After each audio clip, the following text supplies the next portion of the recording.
Isahin natin yung shrimp.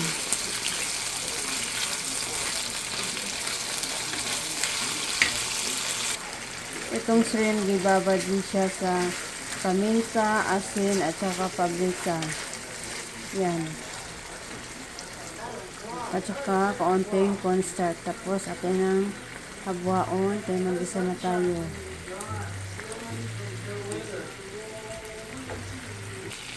The same pan, mag-isa na tayo ng bawang, tapos sibuyas at saka yan.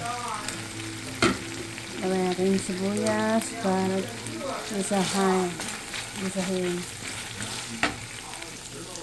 Lagyan natin yung atsal. Isahin na natin. Lagyan natin yung gulay natin. Yan. Lagyan natin yan. Kakain.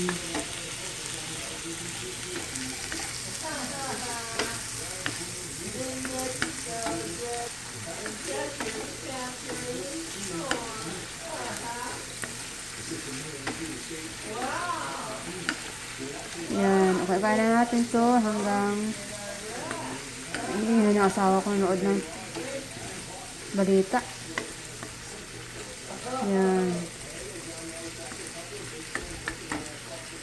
Tapos ilagay natin yung ginisang hipon. Ito nilagayan ko na yung sauce natin. Hindi ko napakita yung sauce natin. Yung ginawa kong oyster, paminta, toyo, asin, at konting harina. Thank you for watching guys. Luto na.